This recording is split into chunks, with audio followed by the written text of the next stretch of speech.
इसमें मुझे आपने दूसरी बार बुलाने का जोखिम लिया है, इसके लिए बहुत बहुत धन्यवाद।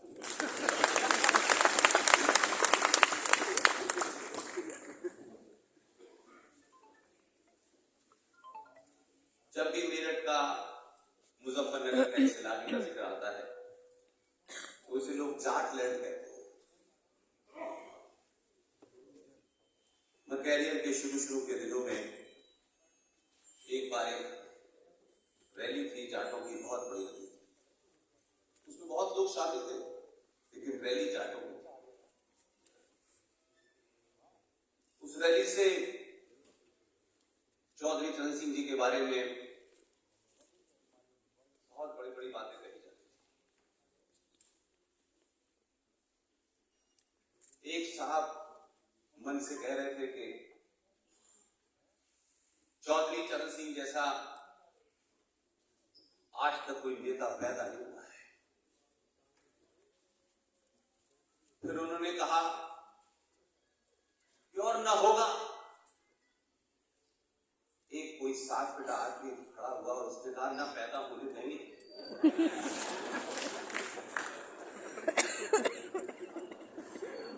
आप इतने प्यारे लोग हैं, मुझे बुलाया, इतना सम्मान दिया। मेरे बुजुर्ग, मेरी माएं, बहनें, बेटियां, मन से कुछ कुछ बातें कही गई, उनकी कुछ कुछ बातों से मैं असहमत हूं।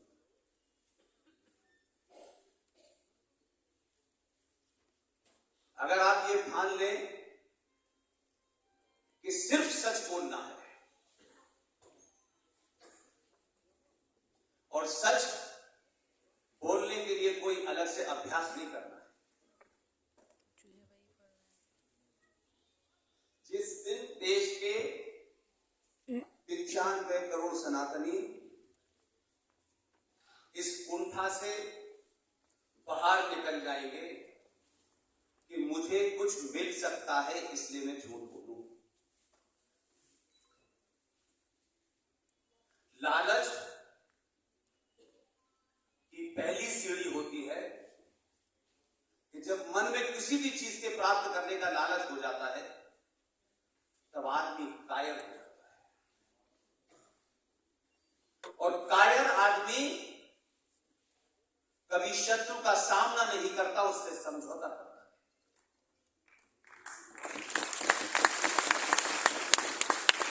आज के कार्यक्रम के आयोजक सिंसियर सोसाइटी, सिंसियर तो आप हैं, उसको तो कोई बात ही नहीं। इस सोसाइटी के तमाम पदाधिकारी, श्री धर्मवीर कपिल जी, दीपक शर्मा जी, आप यकीन मानिए कि मैं जब यहां आया तब मुझे पता चला कि दीपक शर्मा जी और इतने युवा हैं, मनोज शास्त्री जी, प्रवेश कपिल जी, धर्मपाल शर्मा जी, अभिजीत दुबे जी, आपको एक बार फिर मेरा धन्यवाद।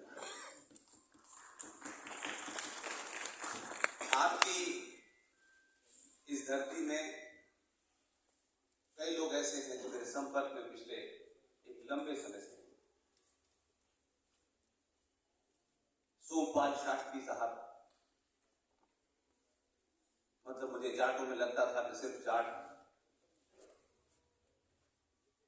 सिर्फ बोल सकता है, डरा सकता है, लेकिन बेहतरीन किताब भी लिख सकता है, इसका अंदाजा नहीं था। जो लोग इस इलाके में रहते हैं, सोमपाल जी की वो जो किताब उन्होंने लिखी है उसे पढ़ें। इतनी बेहतरीन किताब मैंने अपने कैरियर में किसी की नहीं लिखी। क्या हम थे, कहां से चले, क्या हुए और क्या आज हमारी स्थिति है। इसी धरती से जाटों में कभी भी कोई होता है ये पता चला। हरिओम पवार साहब यहां नहीं है, कहीं गए हुए हैं, मेरा उनको भी नमन। और आप ही की धरती से एक प्रोफेसर हैं जो दिल्ली में हैं, जिन्हें आप टेलीविजन पे सुबह से लेकर शाम तक देखते हैं, जिनकी देख रेख में देश के प्रधानमंत्री ने लाल किले के अंदर सुभाष चंद्र बोस का म्यूजियम बनाने का जिम्मा दिया। उनका नाम है प्रोफेसर कपिल कुमार। भाई तो मैं कह रही हूँ, पता नहीं क्या है, उसका पुराने वाला नहीं, नया वाला है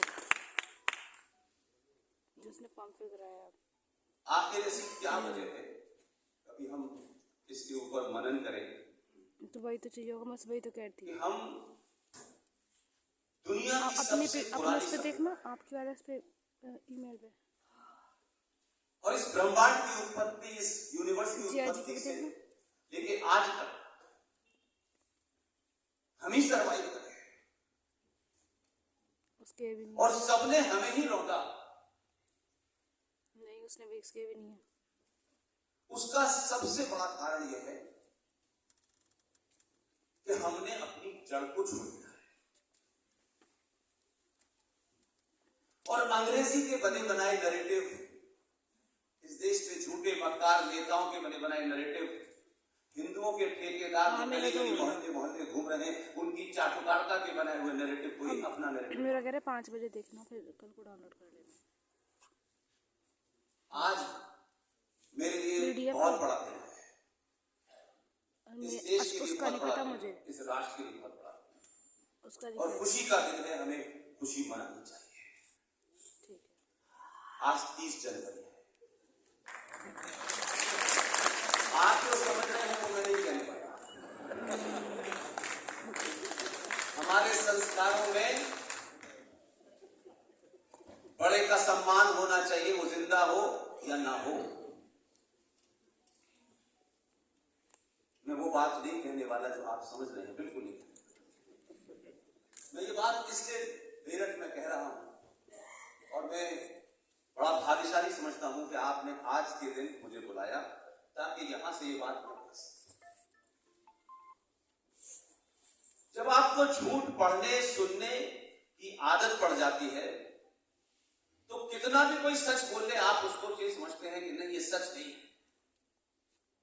हमको ऐन कैन प्रकरण से क्लास के बाद आश्रमों में, मंदिरों में, जहां जहां भी हम जा सकते थे, हर जगह झूठ की घुट्टी फैलाई, क्योंकि झूठ बोलने और सुनने से आप सरवाइव तो कर सकते हैं, अकेले सरवाइव कर सकते हैं, लेकिन राष्ट्र सरवाइव नहीं करता। एक नाम आपने सुना होगा, उसका मेरठ से बड़ा संबंध है। जब किसी राष्ट्र की नींव के अंदर ही शुरू में ही मट्ठा डाल दिया जाए, तो कितनी भी अच्छी आप बिल्डिंग बना ले, उसकी उम्र बहुत लंबी नहीं होती।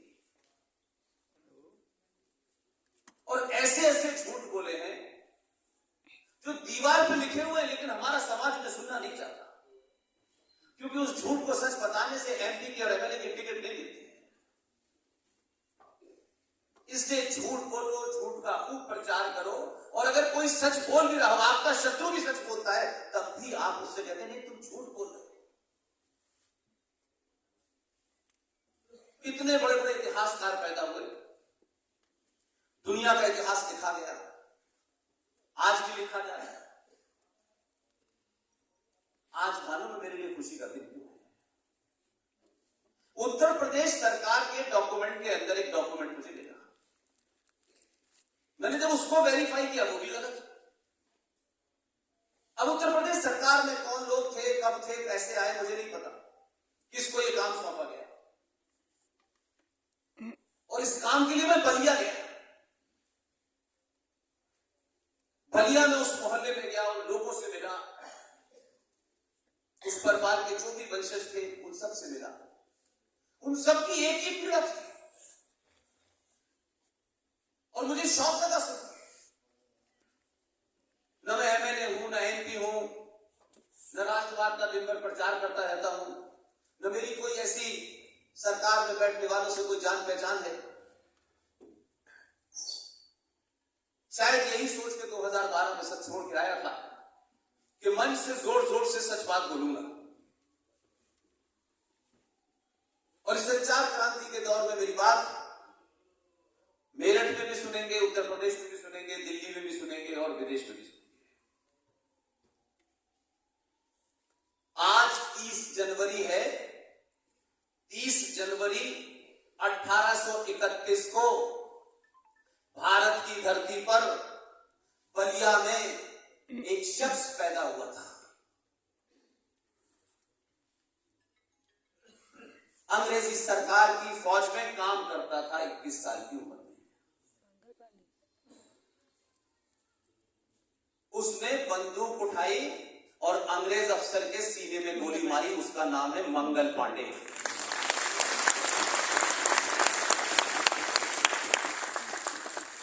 आप 30 तारीख को दुख पे ढूंढते हैं, मैं 30 में मैंने खुशी ढूंढी है। कोई रिकॉर्ड नहीं है, पढ़ाया जा रहा है। और ये बात मैंने किसी मंचों से नहीं बोला, यहीं से बोलने के लिए रखी थी।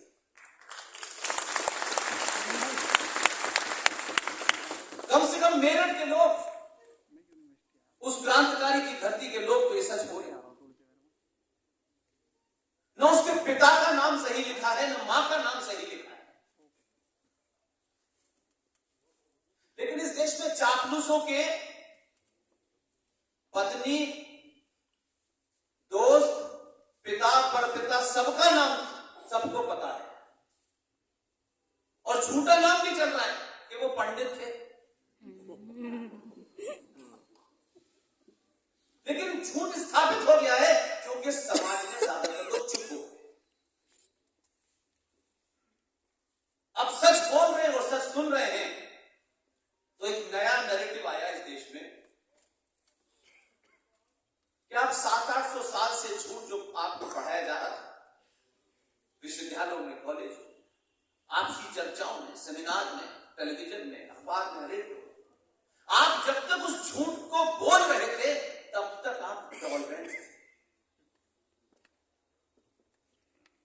आपने सिर्फ अभी 700 साल में अपने होने का एहसास किया है, इसके लोग कहते हैं ये इंटॉलरेंट हो गए।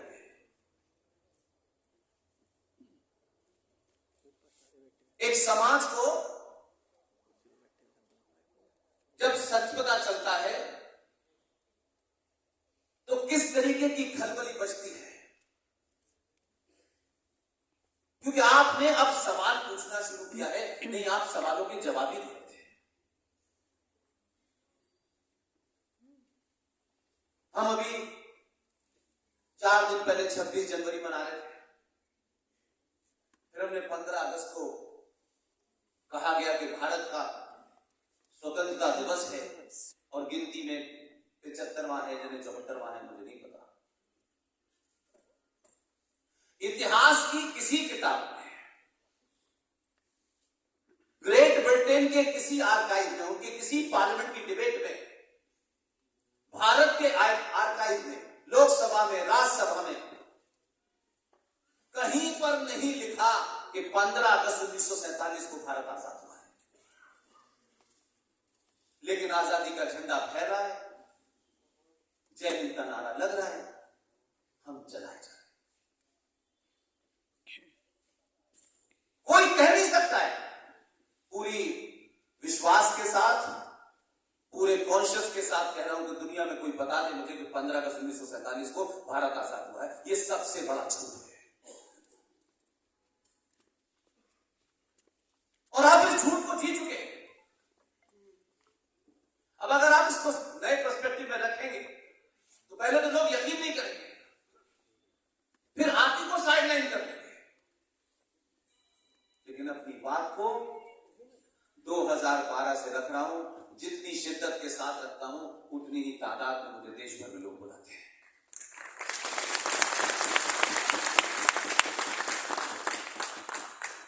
एक दूसरा झूठ है, भारत के पहले प्रधानमंत्री फूल वाले चचा थे। अब बच्चों को जब ये बताते तो बच्चे समझते 15 अगस्त को झंडा फहराया गया, उन्होंने कबूतर उड़ाए और आजादी की घोषणा हो गई। हम सब यही समझते थे, हम भी यही समझते थे। और वो देश के पहले प्रधानमंत्री।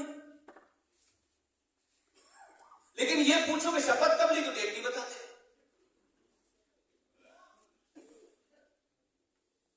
उन्नीस 1946 की 6 ऐसी घटनाएं हैं कि उनकी क्रोनोलॉजी अगर आप पढ़ लें तो आपको पता चलेगा कि आपके साथ जो हो रहा है वो ठीक ही हो रहा है। इसके दुनिया भर का सेमिनार, अंतरराष्ट्रीय सेमिनार, गली मोहल्ले में सेमिनार, छोटी छोटी बातों को ओरिजिनल सोर्स के साथ आज की नई जनरेशन को बता दें। ये नई जनरेशन 2014 और 2019 कई हजार साल तक पैदा करती थी। हम पता नहीं चलता कि कुछ लोगों का स्वार्थ है और कुछ लोग 95 करोड़ लोगों को मूर्ख बना। आज की संचार क्रांति में न मैं यहां खड़े होकर झूठ बोल सकता हूं, न मैं दिल्ली में खड़े होकर झूठ बोल सकता है। हो सकता है उनके मुंह से कुछ निकले, आप बाद में कहेंगे ये तो गलत बोला है, लेकिन मुझे तो आप किसी न किसी शहर में पकड़ सकते हैं। और मैं कोई चुनौती नहीं करता, मैं आग्रह करता हूं कि किसी मंच से मेरे मुंह से कोई डेट, कोई टाइम, कोई ऐसी बात गलत निकली हो जो तथ्यों के परे हो, जिस दिन भी कोई बता देगा मंच पर, मैं उसी दिन से बोलना बंद करूं। क्योंकि ये बोलने के लिए कोई एजेंडा नहीं है। 4 दिन राष्ट्रवाद किया, 5वें दिन पट्टा डाला, 6वें दिन एमपी की टिकट की लाइन में खड़े हो। ये जीवन में कोई हमारा ये नहीं है, कोई नहीं। आजीवन किसी पार्टी और किसी संगठन की दुकान के बाहर खड़े नहीं मिलेंगे। ये जो राष्ट्रवाद का एक नैरेटिव बना हुआ था कि राष्ट्रवादी कौन होते हैं? जो बेरोजगार होते हैं, कोई काम धाम नहीं होता तो राष्ट्र की बातें करते हैं।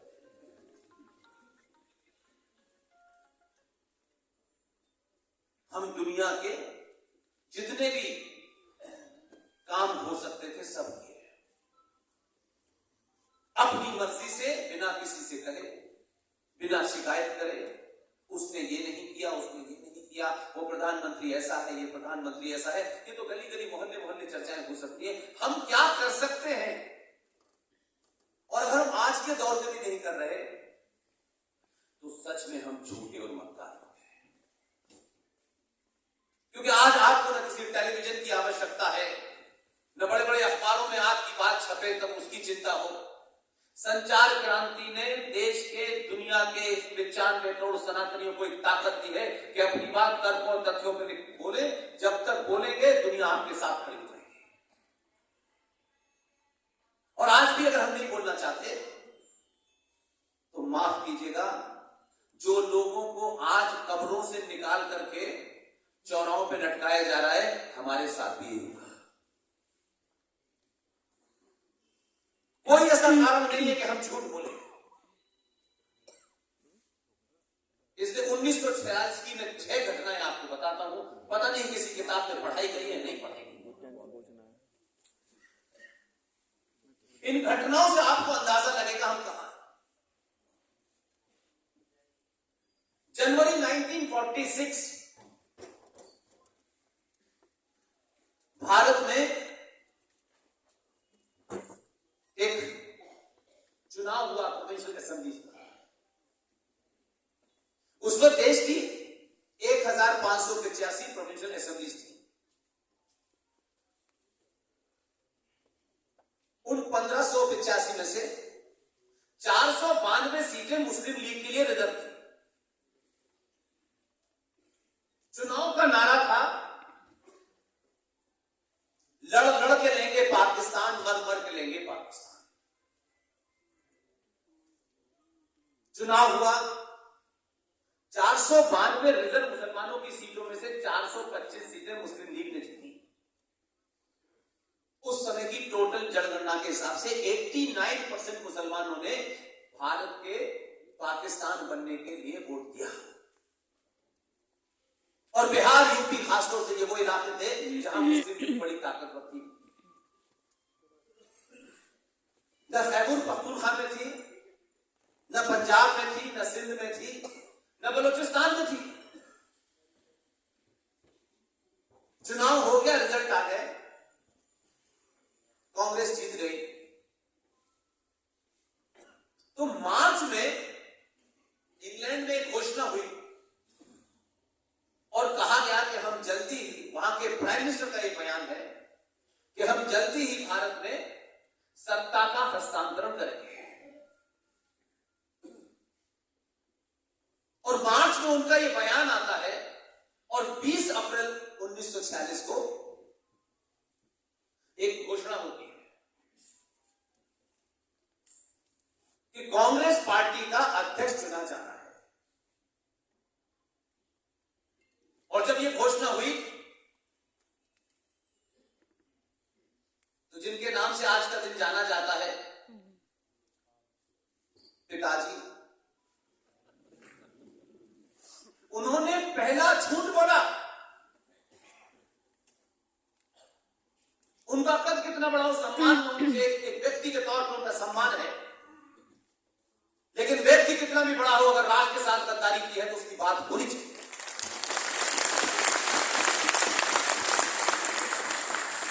अगर आपने अपने बड़े होने का कद का इस्तेमाल अपने निजी स्वार्थों के लिए किया है तो अभी भी बात होनी चाहिए, भले ही उनका कोई बारिश या। मैं फिर कह रहा हूं, किसी के कद, किसी की उम्र का सम्मान हमारे सनातन में है। उम्र से बड़ा अगर रिक्शा चलाने वाला भी हो तो उसके पैर छूने में शर्म नहीं होनी चाहिए, लेकिन कद से आदमी बड़ा हो जाए और झूठ बोलता रहे तो फिर उसका प्रतिकार भी करना चाहिए, सम्मान के साथ करना चाहिए, भाषा की मर्यादा के अंदर करना चाहिए। जैसे ही यह अनाउंसमेंट हुआ 20 अप्रैल को कि कांग्रेस का चुनाव होना है, उन्होंने एक स्टेटमेंट दिया कि मेरी पहली पसंद तो नेहरू है। आपने अपने कद का इस्तेमाल करके कांग्रेस पार्टी के तमाम उन वोटरों को इन्फ्लुएंस करने की कोशिश की कि नहीं? लेकिन मुझे खुशी है कि उस वक्त भी ऐसे लोग थे। उस अपील का असर बताता हूं क्या हुआ। 20 अप्रैल को चुनाव की घोषणा हुई। गांधी जी को जो कहना था उन्होंने कहा 27 अप्रैल को देश की 15 प्रोविंशियल असेंबली से गुप्त मतदान करके कांग्रेस पार्टी के अध्यक्ष के लिए वोट मंगाए गए।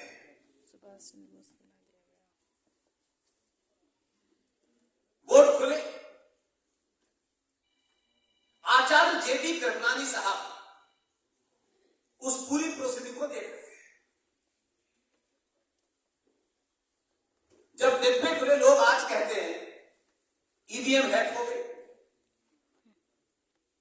इस देश के भाग की ईवीएम उस दिन ही हैक हो गई थी। डिब्बा खुला, 15 में से 1 वोट पट्टाभी सीतारमण को मिला, 2 वोट इनवैलिड हुए और 12 वोट पटेल को मिले।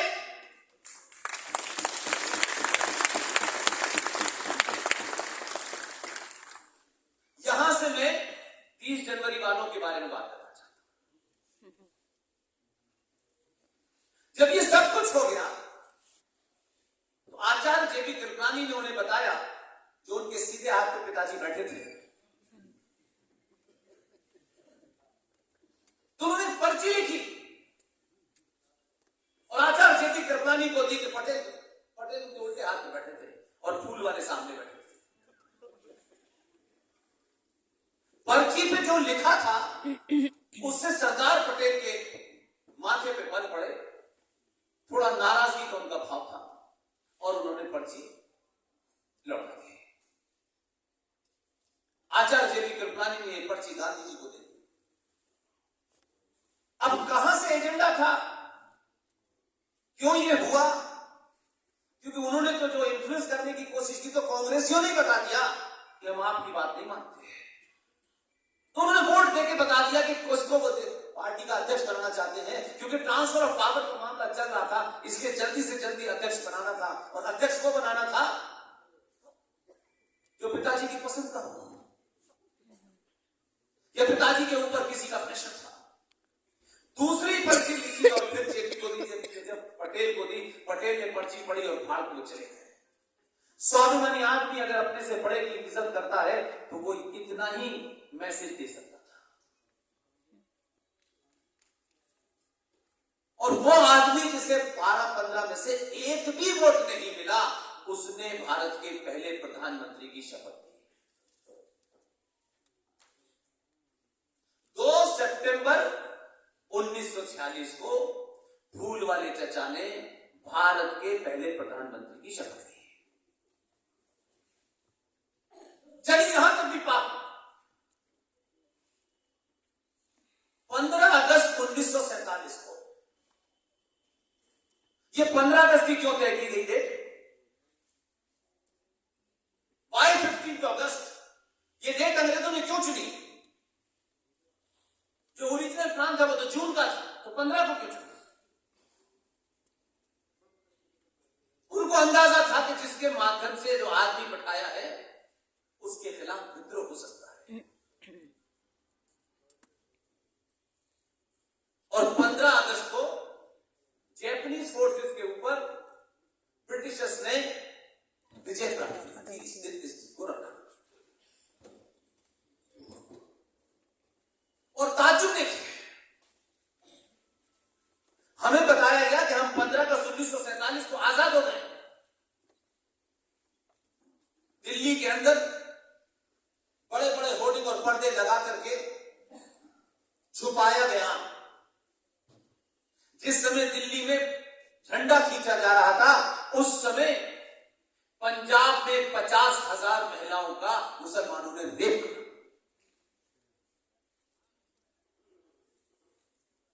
और ये मैं नहीं कह रहा, सरदार तालिब सिंह ने किताब लिखी है।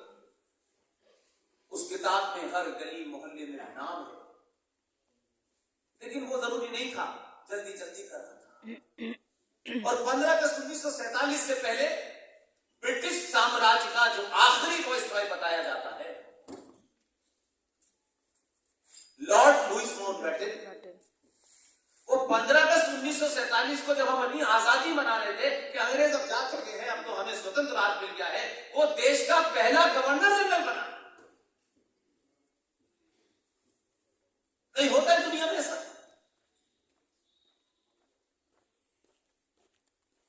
और उसके बाद तीसरी घटना, जब 1948 आया तो यह कहा गया कि भाई अब अपने ही भारत का कोई एक गवर्नर जनरल बनाए। तो आप सब किताबों में हम सब ने पढ़ा कि सी राजगोपालाचार्य पहले भारतीय गवर्नर जनरल थे, हमने यही पढ़ा है। उसकी प्रोसेसिंग को जरा याद कीजिए। एक चिट्ठी लिखी गई, एक प्रधानमंत्री ने चिट्ठी लिखी, किसको? इंग्लैंड के किंग को।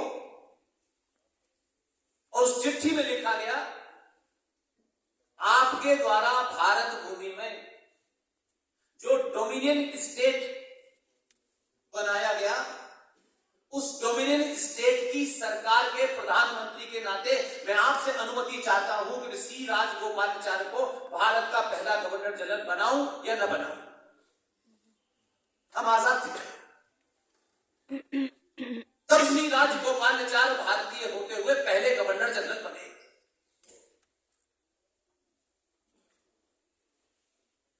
और ये पाप बहुत आगे तक चला, इसलिए कुछ लोगों ने आज कहा मन से कि किसी को कोई पुरस्कार दे दिया गया है।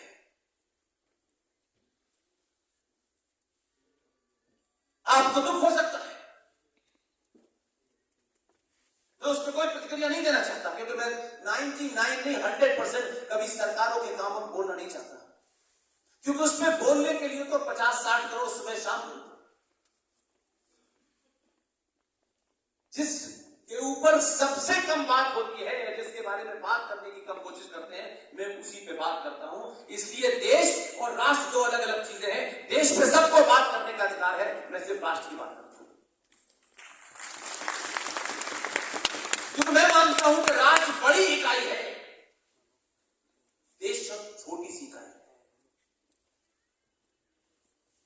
हम जिस दिन राष्ट्र को सुधार देंगे, उसमें लगी दीमक को सुधार देंगे, दिल्ली पर जो भी बैठेगा उसे राष्ट्र के सामने झुकना पड़ेगा।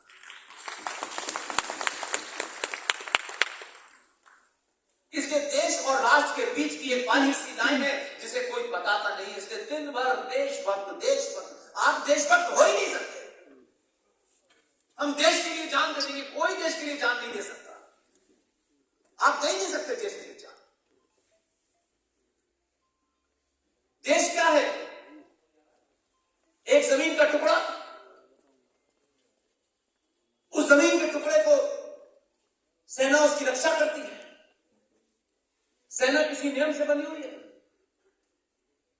उस जमीन के टुकड़े के सब कुछ करने के लिए एक संसद है, संविधान है, न्यायपालिका है, पुलिस है। जितने भी इंस्टीट्यूशंस हैं वो किसी ना किसी नियम कानून से बने हुए। उसका प्रधानमंत्री है, कैबिनेट है, तमाम सारी चीजें हैं। ये सब लोग देश को चलाते हैं। मैं आ रहा हूं सर। इनकी चिंता यह है कि बॉर्डर पे कुछ गड़बड़ ना हो, देश के अंदर कोई लॉ एंड ऑर्डर की समस्या ना हो, कौन सी किताब पढ़ाई जाए, कौन सी न पढ़ाई जाए। लेकिन राष्ट्र क्या है? राष्ट्र न संविधान से चलता है, न संसद उसे चला सकती है, न न्यायपालिका उसके बारे में कोई टिप्पणी कर सकता है। राष्ट्र को समाज चलाना है। और राष्ट्र मेरी आस्थाओं, परंपराओं, सरोकारों से चलता है, किसी संविधान की किताब से नहीं चल सकता।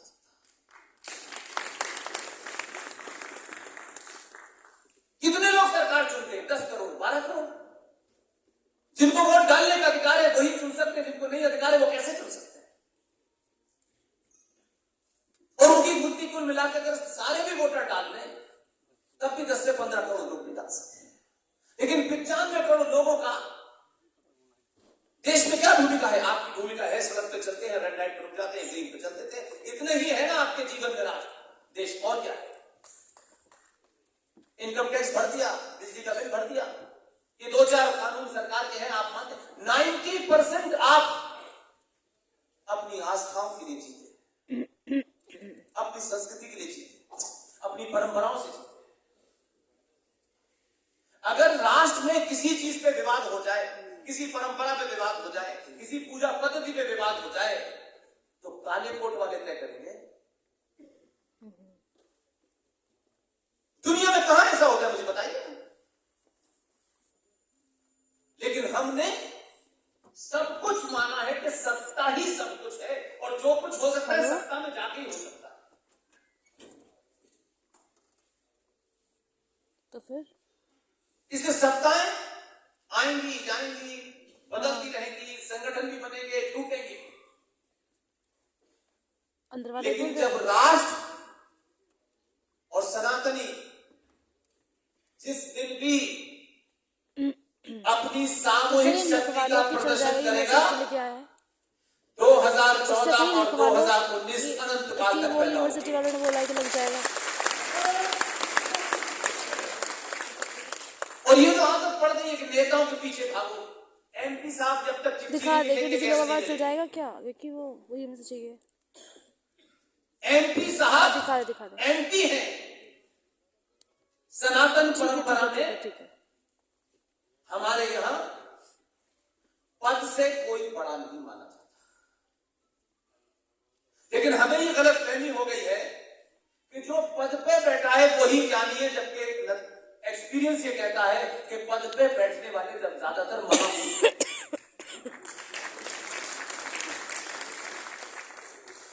जितने ज्ञानी आपकी परंपरा में मिलेंगे, कोई पीपल के पेड़ के नीचे बैठा होगा,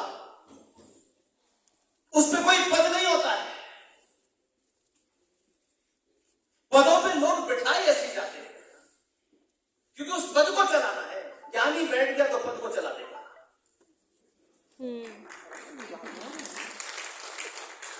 इसलिए उसके लिए पूरे ही ऐसे लोग जाते हैं जो चुप बैठे हो संसद में। चुप रहना है। चुप रहने के लिए तो तुम्हें बुलाया है। तुम्हें गलतफहमी क्यों हो गई कि तुम ज्ञानी हो? और हमने ऐसे लोगों को चुनना शुरू कर दिया क्योंकि हम अपना निजी स्वार्थ देखते हैं। मैं ब्राह्मण हूं, मेरे 2 मंत्री बन गए, बस खत्म। मैं ठाकुर हूं, मैं जाट हूं, यही हो रहा है बस। हमने कब भारत में वोट देते वक्त कभी ये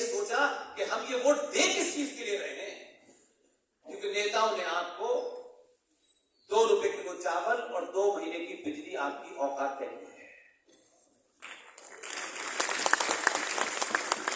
और हम ये कंपटीशन करते हैं, ये भिखारियों की तरह हमें 2 रुपए दे रहे हैं, उसके कहा मैं 1 रुपए में दूंगा और पंजाब में हर महिला को 1000 रुपए फ्री दूंगा। राज 5 साल के लिए सौंप देते हैं। दुनिया में कोई राष्ट्र इस तरीके से वोट दे करके सत्ताओं पे लोगों को बिठाता है। हम महानता की बड़ी बातें करते हैं, हमसे ज्यादा सस्ता बिकने वाला दुनिया में कोई नहीं है।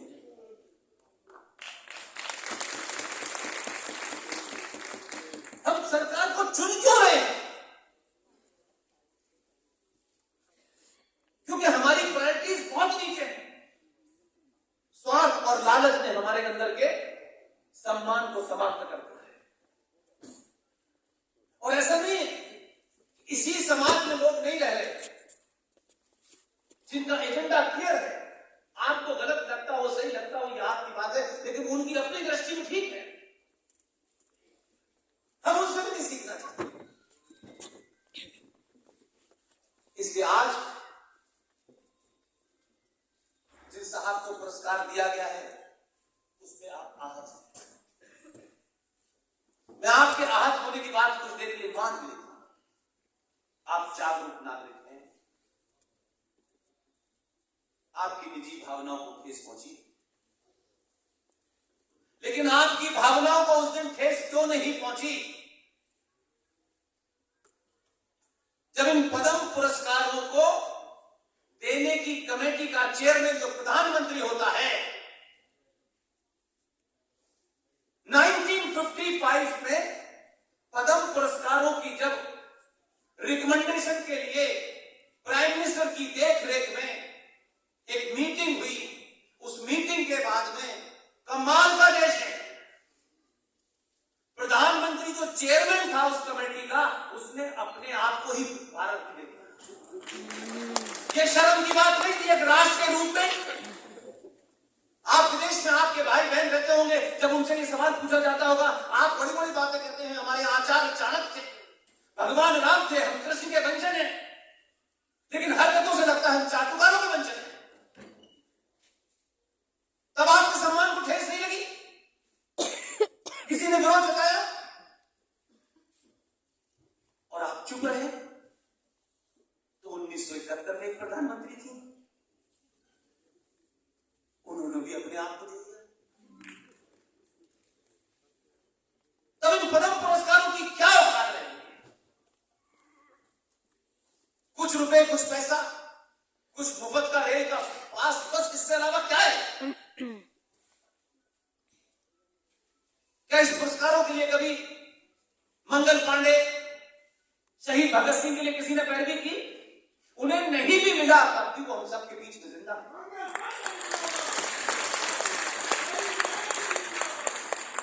हमने 70 सालों में यही कर लिया होता कि मंगल पांडे ने सशस्त्र विद्रोह करके देश के सनातनी हिंदुओं को बताया कि ये समय आ गया है कि बातचीत से नहीं, गोली से बात बनी। ये नहीं सिखाया। हाँ? हमने उस हर बहादुर को समाप्त कर दिया जिसने आपके पुरुषार्थ को जगाने की कोशिश की।